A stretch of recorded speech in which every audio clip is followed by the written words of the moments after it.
नमस्कार दोस्तों, मैं अंकित पाल स्वागत करता हूं आपका हमारे YouTube चैनल में। आज की वीडियो में हम बात करने वाले एक ऐसे व्यक्ति के बारे में जो रातों रात अमीर बन गए, ऐसे ऐप के बारे में जिसने लॉकडाउन में धूम मचा दिया। जी हाँ, हम बात कर रहे हैं जूम ऐप के बारे में। तो आज की वीडियो में हम बात करेंगे जूम ऐप के बारे में, क्या है जूम ऐप और इसके ओनर कौन है और इसके ओनर की क्या स्टोरी है। तो वीडियो को लास्ट तक जरूर देखना। लॉकडाउन के कारण सड़कें मानो थम सी गई हैं और सभी स्कूल कॉलेजेस सभी लोग वर्क फ्रॉम होम कर रहे हैं। लॉकडाउन में भी सभी लोगों ने अपना काम जारी रखा हुआ है। सभी स्कूल कॉलेजेस अपने बच्चों को ऑनलाइन क्लासेस दे रहे हैं, ऑनलाइन प्रोजेक्ट्स दे रहे हैं और उस पर काम कर रहे हैं। तो अब बात करते हैं कि जूम क्या है। जूम एक वीडियो कॉन्फ्रेंसिंग ऐप है जहाँ पर एक साथ 100 लोग वीडियो कॉन्फ्रेंसिंग कर सकते हैं। वहाँ पर ऑडियो वीडियो दोनों चीज़ों की फैसिलिटी है और जूम ऐप के ऐसे बहुत सारे यूनिक फीचर्स हैं जो बाकी किसी वीडियो कॉन्फ्रेंसिंग ऐप में नहीं है। जैसे माइक्रोसॉफ्ट का स्काई, वो भी एक वीडियो कॉन्फ्रेंसिंग ऐप है लेकिन उसका रेट बहुत हाई है और उसमें जूम जैसे यूनिक फीचर्स नहीं है। तो अब बात करते हैं जूम ऐप के ओनर के बारे में। जूम ऐप के ओनर हैं एरिक युआन, जिनका जन्म 1970 में चाइना में हुआ। इन्होंने अपनी ग्रेजुएशन चाइना से कंप्लीट की और वहाँ पर 10 साल जॉब की। इनकी एक गर्लफ्रेंड थी और ये अपनी गर्लफ्रेंड से मिलने जाया करते थे, लेकिन एक प्रॉब्लम थी।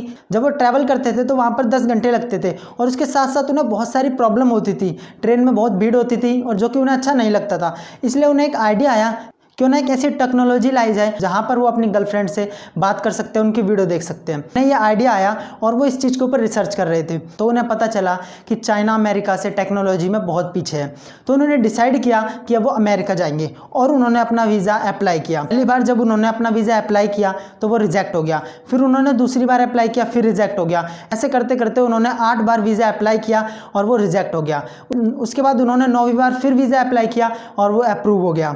और उनसे किसी ने पूछा, सर आपने 8 बार फेल होने के बाद भी 9th बार क्यों ट्राई किया? तो उन्होंने कहा कि तो भगवान का लाख लाख शुक्र है मेरा वीज़ा 9th बार में एक्सेप्ट हो गया, वरना मैं तो 20 बार अटेम्प्ट करने के लिए तैयार था। यही चीज़ उन्हें बाकी लोगों से अलग बनाती है। उसके बाद वो अमेरिका गए। वहाँ पर उन्हें थोड़ी बहुत कोडिंग आती थी, इसलिए उनकी जॉब एक कंपनी वेबएक्स में लग गई। वहाँ पर उन्होंने 10 साल काम किया और इतना हार्डवर्क, इतना मेहनत किया कि उनकी पोजीशन टॉप लेवल मैनेजमेंट में आ गई थी। उसके बाद वेबएक्स को सिस्को ने खरीद लिया और एरिक युआन वहाँ पर काम करने लगे।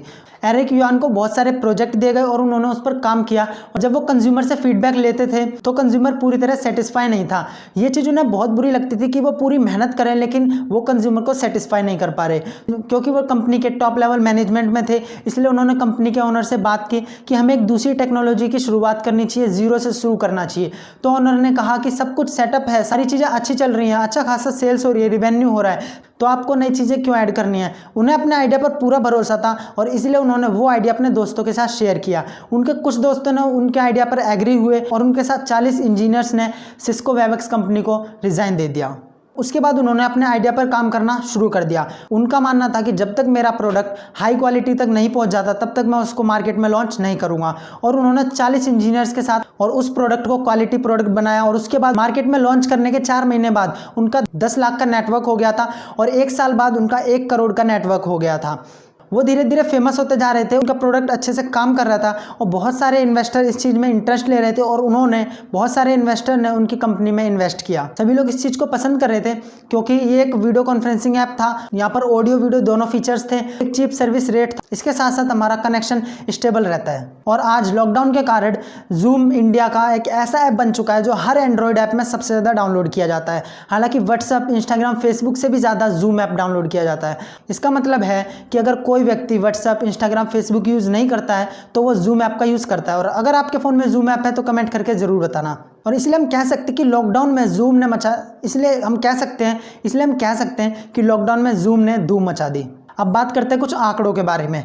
दिसंबर 2019 में जूम पर 10 मिलियन मीटिंग्स होती थी और मार्च 2020 में 200 मिलियन मीटिंग्स और अप्रैल 2020 में 300 मिलियन मीटिंग्स डेली होती है जूम ऐप पर। अब बात करते हैं डेली डाउनलोड्स की।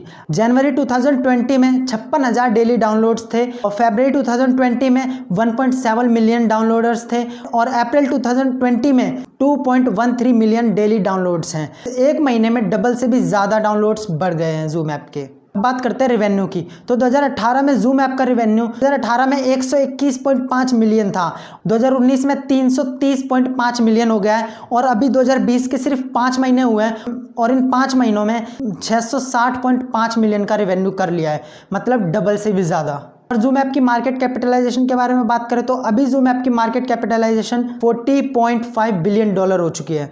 और जूम ऐप के शेयर्स की बात करें तो $146.2 हो चुका है। मतलब हम कह सकते हैं कि इस लॉकडाउन के कारण सबसे ज़्यादा फायदा जूम ऐप को और उसके मालिक एरिक युआन को हुआ है।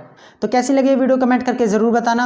अगर आपको इस चैनल से कुछ सीखने को मिलता है तो सब्सक्राइब कर दीजिए चैनल को और प्रेस कर दीजिए इस बेल आइकन को, ताकि जब भी मैं एक नॉलेजेबल और मोटिवेशनल वीडियो लेकर आऊँ उसका नोटिफिकेशन आपको मिले सबसे पहले।